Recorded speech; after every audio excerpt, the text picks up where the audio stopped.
drawings that look like modern flying saucers. So you'd have to go back that far if you wanted to start.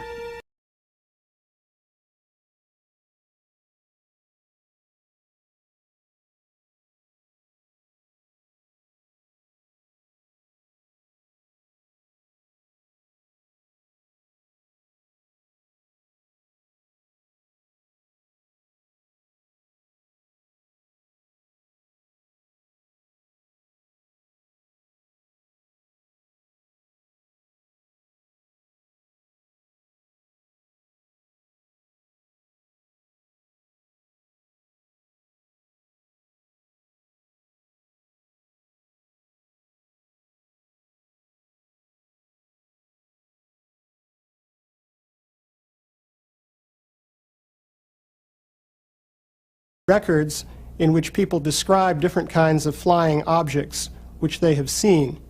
In some cases, the people were describing what they understood to be flying vehicles piloted by various categories of living beings. There are written accounts which describe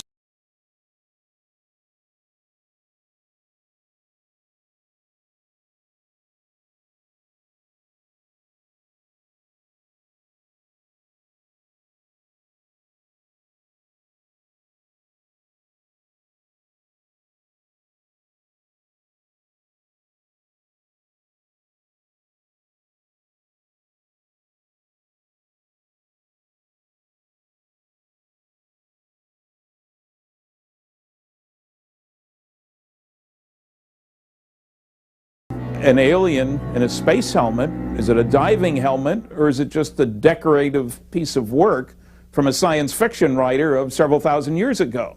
So the further back you go, the harder it is to interpret. Despite increasing public support for the notion that UFOs may have been visiting the Earth since the dawn of history, the scientific community is overwhelmingly skeptical about the subject. Ancient people saw weird things in the sky, and they were convinced that these were symbols of God's intentions. Their lives were controlled by the gods. And in every case that I am aware of, there is an alternate explanation. It could have been a meteor, which they didn't understand. It could have been some ball lightning. It could have been any kind of thing that was just totally unknown to primitive man, and so they always interpret these things in terms of supernatural. Despite scientific skepticism, the annals of human affairs contain many curious examples of strange objects seen in the sky. One of the earliest written records of an encounter with a UFO comes from Egypt, more than 3,500 years ago.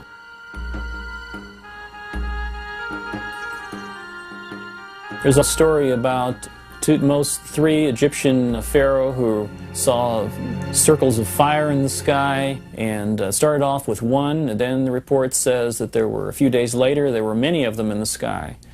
And he was so impressed that this was recorded on a papyrus and considered very momentous. In the year 22 of the third month of the winter, a circle of fire appeared in the sky. After some days, it became more numerous and shone with the brightness of the sun, extending to the very limits of the heavens. The records of Pharaoh Thutmose, 1480 BCE. Centuries later, during his invasion of Asia, the mighty Greek leader Alexander the Great is chronicled as having witnessed UFOs. While crossing a river in 329 BC, Alexander and his men observe what are described as gleaming silver shields in the sky. The objects repeatedly swoop down on the column of soldiers, scattering men and horses in panic. 7 years later, while attacking the Phoenician city of Tyre in the eastern Mediterranean, Alexander again encounters UFOs. Recorded by observers on both sides of the conflict, one of the objects suddenly shoots a beam of light at the city wall, which crumbles into dust, allowing Alexander and his troops to easily breach the defenses and take the city. The passage of centuries leaves us with little proof of whether the events really took place, or were merely the products of fertile and imaginative minds.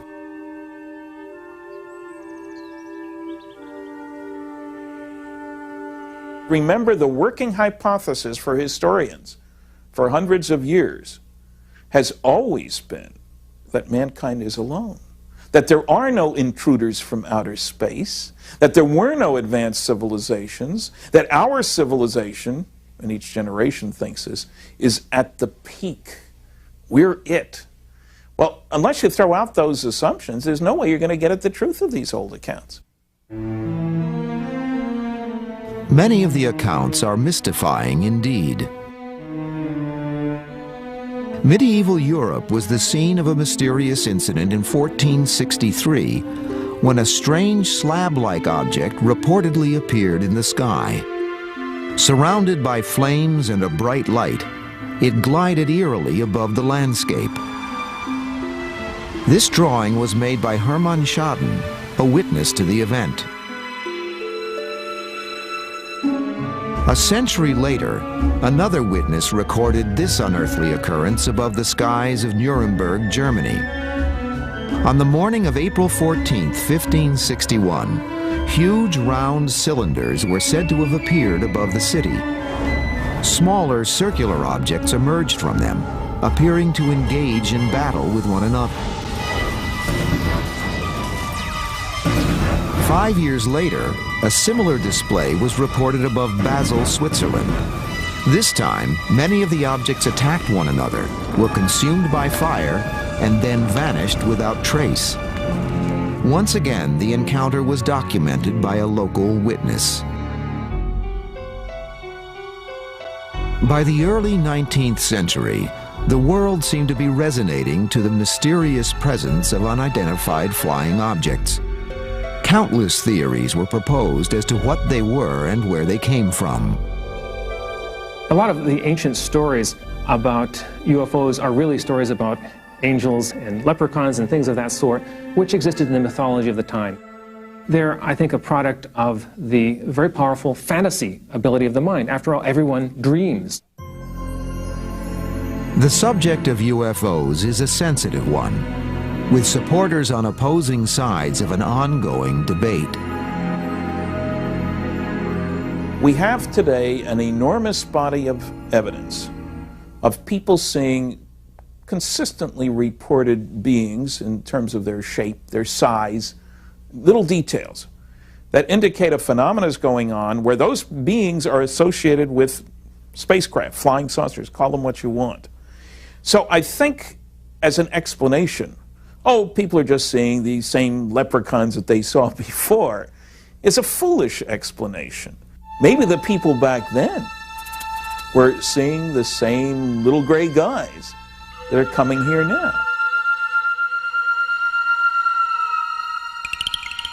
For centuries, scholars have grappled with the question of what UFOs may be, the possible identity of their occupants, and where they may have come from. Unfortunately, answers are hard to find.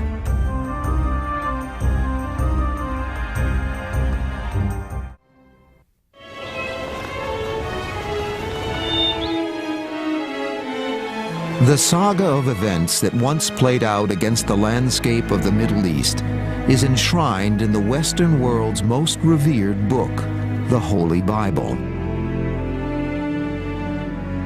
In recent years, the Bible has been increasingly touted by some investigators as a collection of stories describing encounters with aliens and UFOs. But the topic is controversial. Can the sacred nature of the biblical texts be challenged? With the decline of religion that has been experienced by a great many people, I think people are looking for an alternative that is more scientific. And so the possibility of life is one that has been suggested by scientists. So the next best thing to having a supernatural intervention in our world is to have UFOs visiting us from another civilization. So I think there's a certain would-be religious urge that has moved in the direction of supporting UFOs. The search for humanity's first possible contact with alien beings in prehistoric times leads to an unlikely place, to the Bible's earliest chapters, to the book of Genesis. Genesis describes conditions in the world at the dawn of time.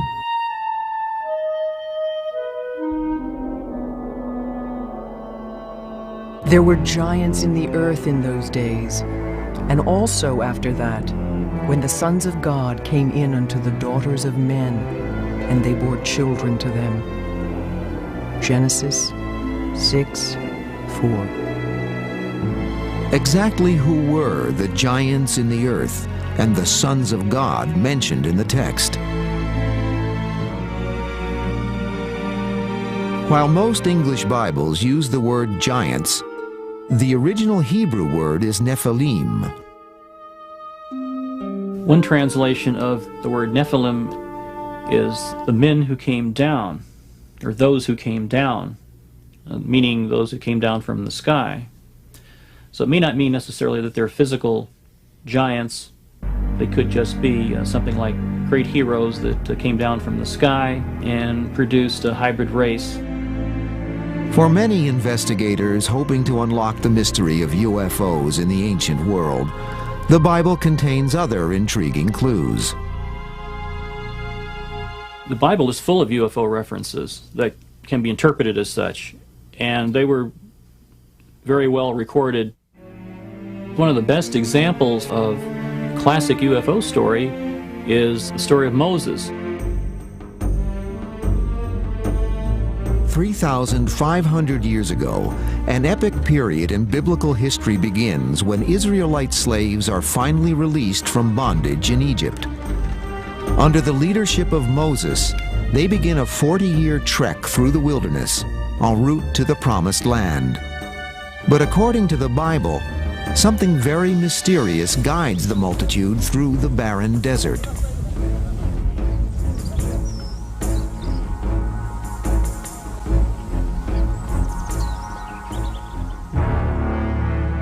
The Lord went before them by day in a pillar of cloud to lead the way, and by night in a pillar of fire to give them light. Exodus 14:21. Some believe the biblical passage contains another dimension to the meaning long cherished by most Christians and Jews. Some people interpret the pillar of smoke and the pillar of fire that Moses followed through the wilderness as being similar to a cigar-shaped UFO. It expresses a theme of an extraterrestrial intelligence, some sort of advanced form of life and intelligence that's guiding man, something that's higher than man. Some of the most intriguing biblical passages concern Mount Sinai and the handing down of the Ten Commandments.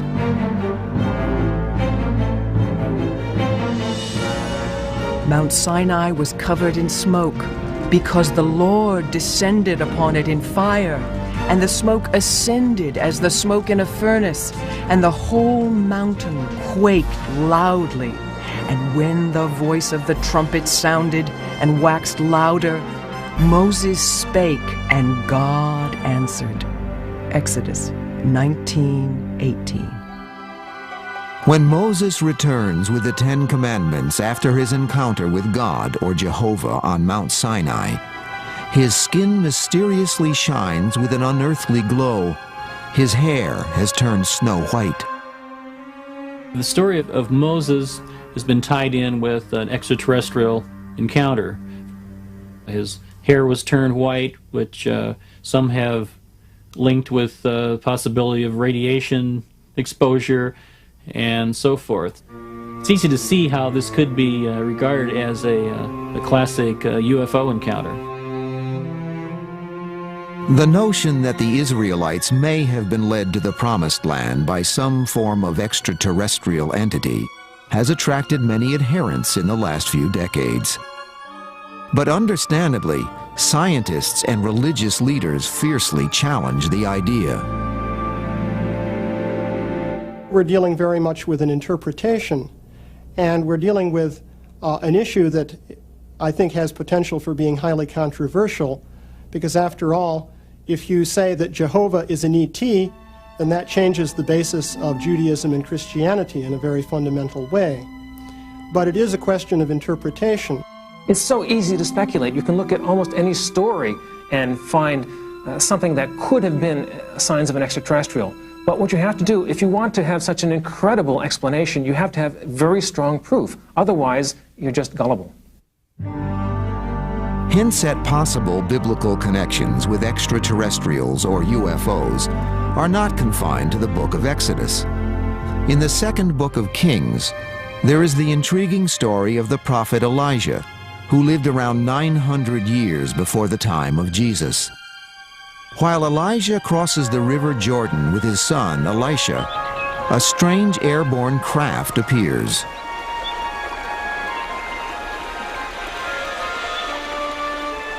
And it came to pass as they went on and talked that, behold, there appeared a chariot of fire and horses of fire, and parted them both asunder. And Elijah went up by a whirlwind unto heaven. And Elisha saw it and cried, and saw his father no more. 2 Kings 2:11. In all ancient cultures, you will have descriptions of flying chariots of different kinds. For example, a chariot drawn by horses that flies through the sky and so on. In many cases, people today will interpret these as UFOs, that is, some kind of vehicle that flies under its own power. Just over 3 centuries after Elijah's ascent into heaven in a chariot of fire, another strange incident occurs. This time it concerns the Hebrew prophet Ezekiel. He is believed by some to have encountered alien spaceships on at least 4 separate occasions. In one account, he describes a clearly mechanical device under the control of human-like figures.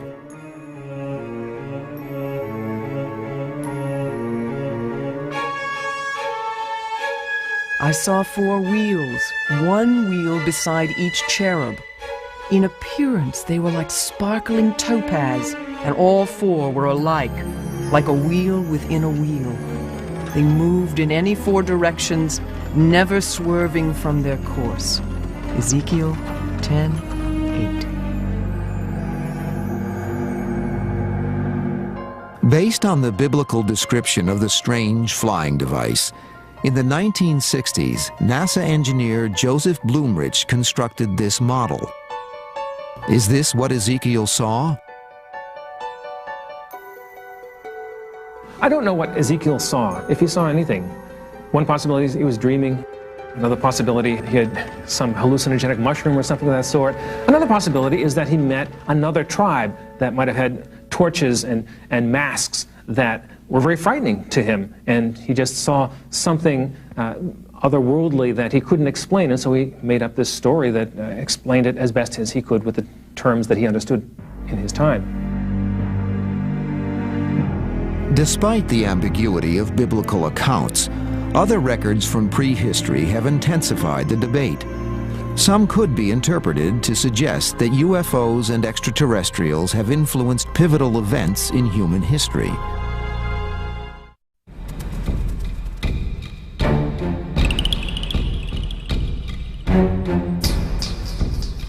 Artifacts discovered throughout the Near East speak of a time when humanity's ancestors came to Earth from the heavens. Hundreds of clay tablets and cylinder seals depict human-like beings with wings, linking them with the sky, and always conspicuous, the stars.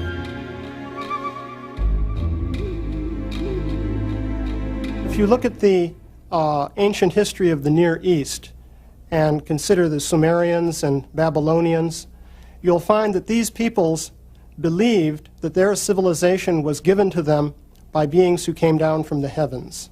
there's nothing in the historical record that is really conclusive. There are some intriguing stories in the records of Babylon, for example, but the human mind is so easily able to invent myths and fantasies that we have to take these ancient stories with a grain of salt.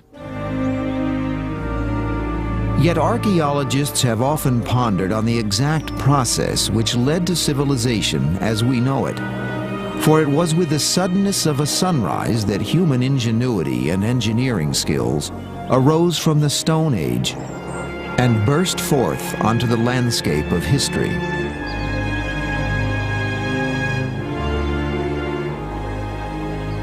The Sphinx and the Great Pyramid at Giza are two of the greatest enigmas of all time.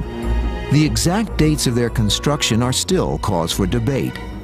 How these ancient people developed the technology to build the Great Pyramid with a discipline and precision still unmatched today is unknown.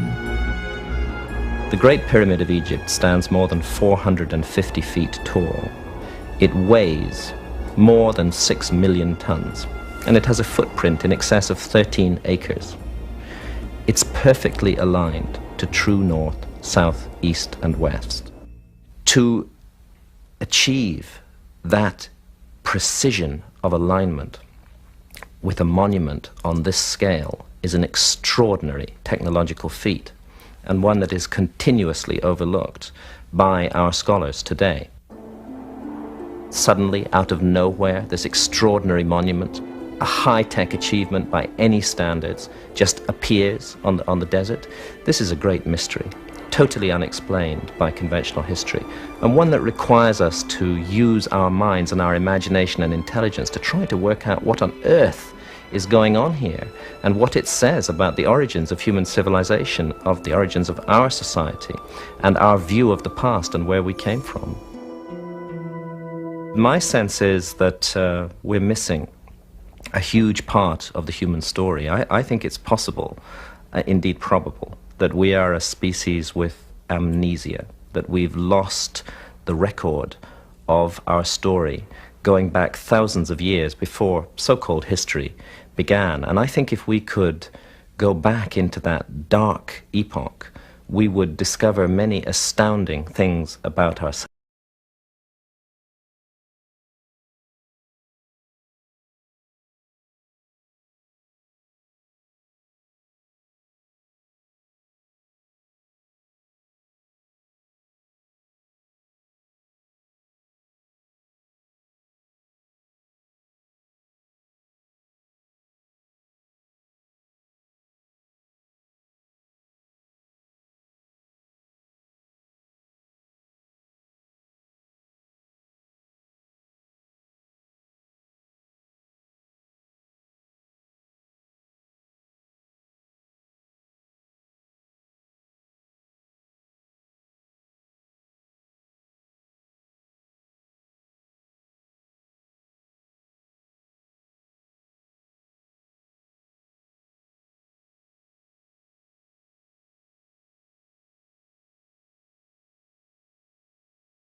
To create enormous constructions, 12,500 feet above sea level, in an area where it's almost not possible to grow any food today. The altitude is so high that the crops come out of the ground stunted. And yet again, we're asked to believe that this was done with massive labor forces hauling on ropes, pulling these blocks along. It defies belief to imagine that this was how it was done. You could not support ever a large labor force at that altitude. Whether we like it or not, we're looking at the evidence of a technology, and one that we don't understand. Like the Giza site, the site of Tiwanaku also incorporates extremely precise astronomical alignments.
Many of these patterns of lines seem as though they're oriented towards the heavens in some way.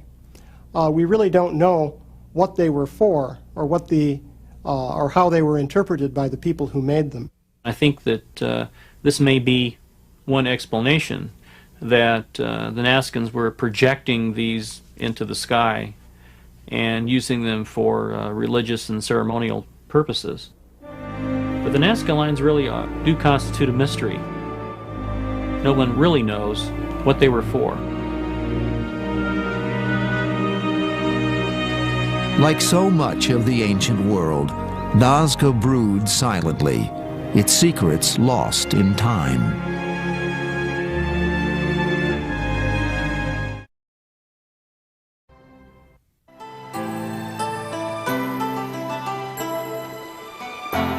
Asia, ageless land of 1,000 legends.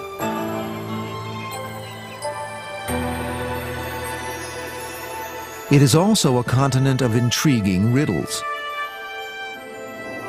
During the 1920s, while exploring northern China, famous Russian artist Nicholas Roerich wrote of a remarkable incident in the Himalayas.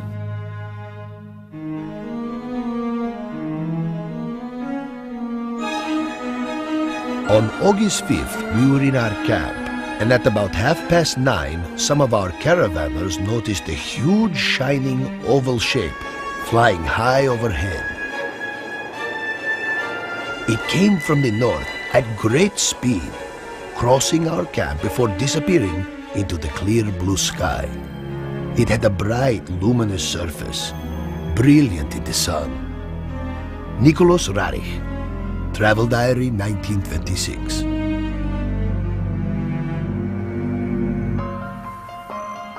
In the long history of this vast and beautiful continent, it seems that the UFO phenomenon has shaped many myths and stories handed down from generation to generation. A brief glance at the texts of ancient India is revealing, for here too we find the haunting presence of strange phenomena observed in the sky. Gurkha, flying a swift and powerful Vimana, hurled a single projectile charged with all the power of the universe. An incandescent column of smoke and flame, as bright as 10,000 suns, rose with all its splendor. The Mahabharata. Compiled some 2,000 to 3,000 years ago, the Mahabharata is a Hindu poem written in Sanskrit. 10 times longer than Homer's Iliad and Odyssey combined, it is a saga of conflict on a cosmic scale. The plot of the Mahabharata, which is the great epic of ancient India, has to do with an invasion of the Earth by negative extraterrestrial forces. Basically, the idea was that governments of the Earth were taken over by beings coming from other planets who had the desire to control and exploit the situation for their own personal benefit. The story goes on to describe how godly forces intervened, and finally there was a great battle here on the Earth in which the issue was resolved and the negative forces were repelled. Another epic poem, the Ramayana, was written more than 2,000 years ago. It too tells of conflict and conflagration in India's distant past.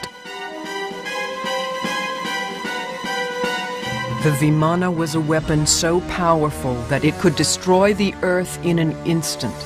It made a great soaring sound in smoke and flames, and on it sits death, the Ramayana. Prominently featured in all these stories are strange flying devices referred to as Vimanas. Could they have been UFOs?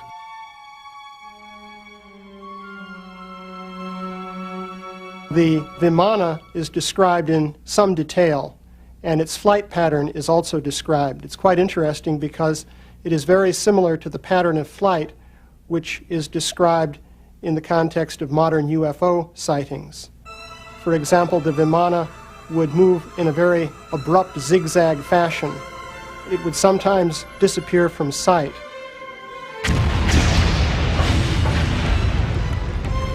The earth shook, scorched by the terrible violent heat of this weapon. Elephants burst into flame and ran to and fro in frenzy. Over a vast area, other animals crumpled to the ground and died. From all directions, the arrows of flame rained continuously and fiercely from the Vimanas. The Mahabharata.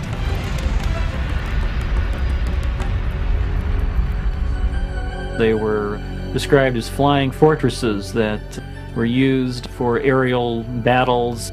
They also attacked people on the ground. They sent out missiles, according to these translations, interpretations. Sort of like a modern UFO report, except a war was taking place. Could great aerial battles have been possible more than 2,000 years ago? Compelling though the stories may be, the debate continues over whether they were fact or fantasy. I think the ancient Hindu descriptions of flying machines are probably fantasies, sort of like the Buck Rogers myths of flying rocket ships long before they really existed. The easy way out is mythology, old science fiction, if you will. The realistic way is to say that those people were describing things that they didn't understand, but that were real. What we need is an open-minded effort to look at these things from the viewpoint of modern technology, possibly admitting that even we can't do some of the things that are described.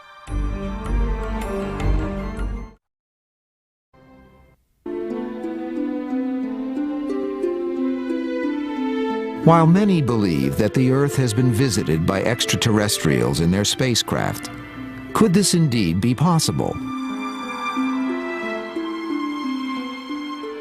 Reports of strange, unidentified flying objects have continued to trickle in throughout the centuries, echoing incidents in ancient times.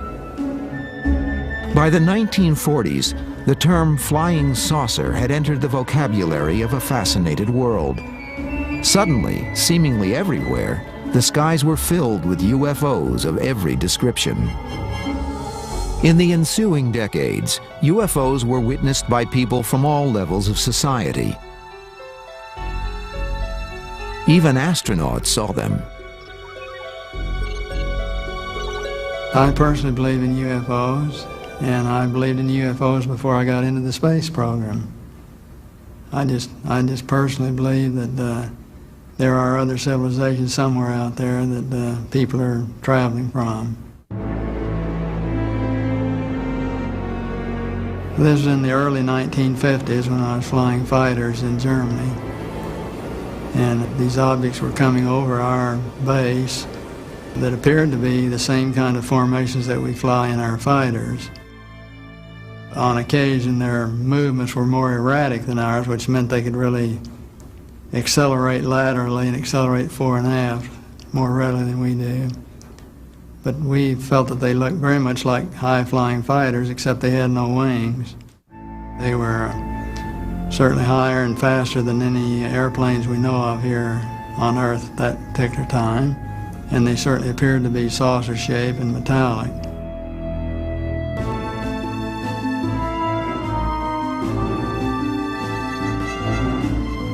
Why are UFOs so seemingly secretive and elusive?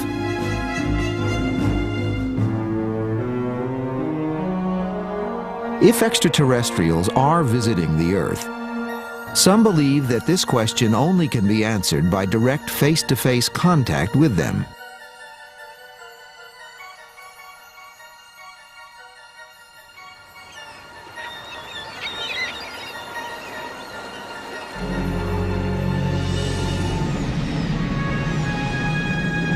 In 1977, NASA sent 2 robotic Voyager spacecraft on an ambitious exploratory tour to Jupiter, Saturn, Uranus, and Neptune, the 4 giant outer planets. Their epic journey took 12 years to complete, but they acquired more scientific data about our solar system than had been learned in the previous 5 centuries. Could this be the UFO's mission to planet Earth? To explore our world on behalf of another technologically advanced civilization somewhere in the far-flung reaches of the cosmos?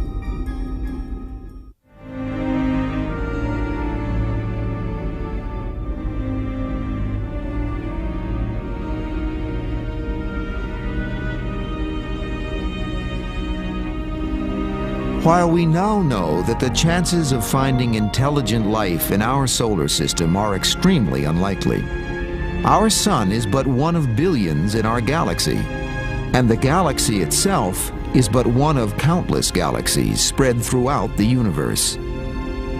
With these odds, can we be alone? In August 1996, scientists announced that life might have once existed on Mars. Just a few months earlier, the first planet orbiting another sun was confirmed. Though 8 light years, or a staggering 50 trillion miles from Earth, on the cosmic scale, that is literally just down the road from our own backyard. Today, we know a lot about the universe, and we know there really is a possibility that there could be life out there. But most of what you hear about it is nonsense, because people accept the most bizarre stories without proof. And there are many stories from all over the world of people seeing strange lights in the sky. Some of them are true. There are strange lights in the sky, but they usually have an explanation. There are all kinds of things going on around us, and the average person doesn't know about this, and they see something weird, and they say, wow, it must be extraterrestrial. So there's a tremendous amount of gullibility all over the world. We live on a planet revolving around a star in the middle of an unknown infinity of space. Isn't it arrogant and stupid to imagine that we're the only life in this enormous universe? If you take our ancient texts seriously, they all tell us that the universe was created as a home for life, that the universe is full of life. I think it's obvious that there are many other intelligent life forms in the universe, and I don't dismiss for a moment the possibility that they have visited Earth, perhaps in the past, perhaps even now.